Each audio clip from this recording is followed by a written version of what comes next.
संदर्भातले असतील किंवा इतर काय असतील आणि त्या प्रश्नाबाबतीत सरकार सकारात्मक आहे आणि माननीय बच्चूभाऊंनी असं कुठंही संकेत दिलेले नाहीत की मी महाविकास आघाडीकडे जाणार आहे म्हणून. त्यांनी काय सांगितलं सकाळी आपण जे म्हणताय की पूर्वनियोजित भेट त्यांची पवारसाहेबांची ठरलेली होती आणि म्हणूनसाठी ते त्यांना भेटायला गेलेले आहेत. त्यांनी सांगितलेलं आहे की मी सरकारपुढं काही प्रश्न मांडलेले आहेत आणि सरकारबरोबर चर्चा करून ते सोडवण्याचे माझे प्रयत्न सुरू आहेत. त्यामुळं कुठंही ते शिंदेसाहेबांच्या नेतृत्वाखालीच काम करतायत आणि मला विश्वास आहे की ते शिंदेसाहेबांच्या बरोबरच राहतील.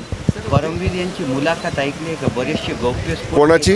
परमवीर सिंग यांची DGP. त्यांनी बरेचसे गौप्यस्फोट केलेले आहेत की त्यांनी जे आरोप केलेले आहेत ते सत्य आहेत का? तुम्ही तेव्हा महाविकास आघाडीमध्येच होता गृहराज्यमंत्री पदावर. नाही तर नेमकं परमवीर सिंग काय बोललेत हे काय मी पाहिलेलं नाही, कारण 2-3 दिवस झाले मी सारखा दौऱ्यावरतीच आहे.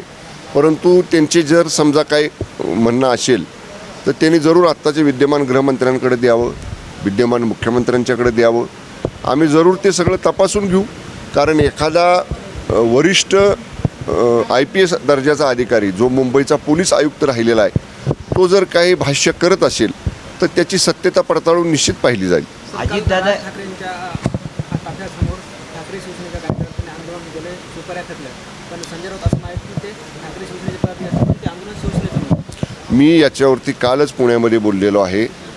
आंदोलन करण्याचा सगळ्यांना अधिकार आहे. लोकशाहीमध्ये कुठलाही पक्ष, कुठल्याही संघटना न्यायिक मार्गानं, सनदशीर मार्गानं, संवेदन मार्गानं आंदोलन करू शकतात.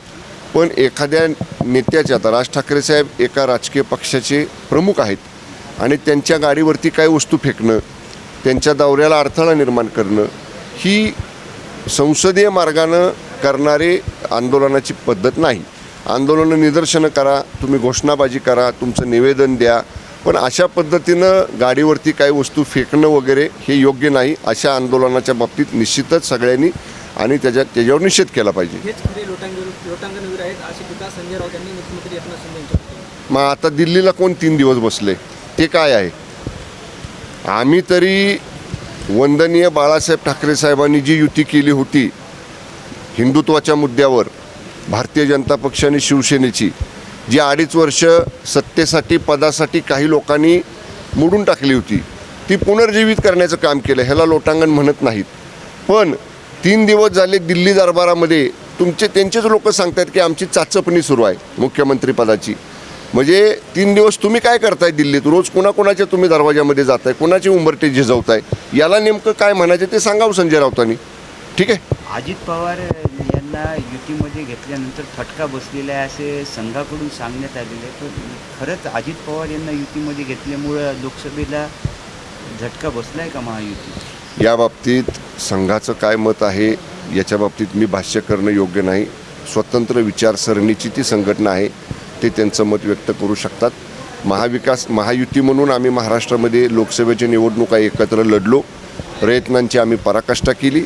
परंतु जो फेक नरेटिव्ह हा लोकसभा निवडणुकीमध्ये सेट केला गेला, खोटा प्रचार आमच्याबद्दल केला गेला, खोट्या अफवा आमच्याबद्दल पसरवल्या गेल्या, त्याची बळी म्हणजे त्याच्यामुळं काही प्रमाणामध्ये आमचं मताधिक्य कमी झालं.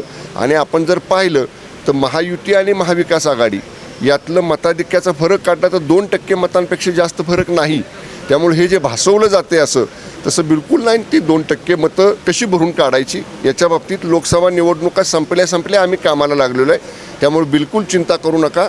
महायुती विधानसभेच्या निवडणुका पूर्ण ताकदीनं लढेल आणि पूर्ण ताकदीनं बहुमत आम्ही मिळवू. धन्यवाद. विधानसभेसाठी कांद्यामुळे फटका बसला, मला माफ करा असं अजित पवार म्हणाले. आता विरोधक म्हणतात की विधानसभेत तोंडावर तुम्हाला कांदा आठवू लागतो. कांद्याच्या संदर्भामध्ये राज्य सरकारची भूमिका नेहमी शेतकऱ्याच्या बाजूची राहिलेली आहे. आपण पाहिलं असेल वेळोवेळी राज्य सरकारनं केंद्राकडे पाठपुरावा केलेला आहे. माननीय उपमुख्यमंत्री अजितदादा जे वित्त विभागाचे मंत्री आहेत त्यांनीसुद्धा सांगितलेलं आहे की केंद्रानं आता निर्यातबंदी करू नये याच्यासाठी आम्ही केंद्राकडे आग्रह धरणार आहोत. त्यामुळे एवढंच मी सांगेन की महाराष्ट्रातलं महायुतीचं सरकार हे सर्वच शेतकऱ्यांच्या बाबतीत जसं संवेदनशील आहे, सकारात्मक आहे, तसंच कांदा उत्पादक शेतकऱ्यांच्या बाबतीतसुद्धा आम्ही सकारात्मक आहोत. धन्यवाद. शेवटचा प्रश्न आहे विधानसभेसाठी. अरे कार्यक्रमाला उशीर होतोय. विधानसभेसाठी शिंदे गट किती जागा लढवणार आहेत? हा निर्णय माननीय मुख्यमंत्री एकनाथजी शिंदे साहेब, माननीय फडणवीस साहेब आणि माननीय अजितदादा हे आमचे महायुतीचे 3 प्रमुख नेते महाराष्ट्रामधले आहेत. हे तिघही नेते एकत्र बसतील आणि हे तिघं जो फॉर्म्युला ठरवतील त्याप्रमाणे महायुती एकत्र हातात हात घालून बहुमत मिळवण्यासाठी ही निवडणूक जिंकेल. धन्यवाद. चला हो आता.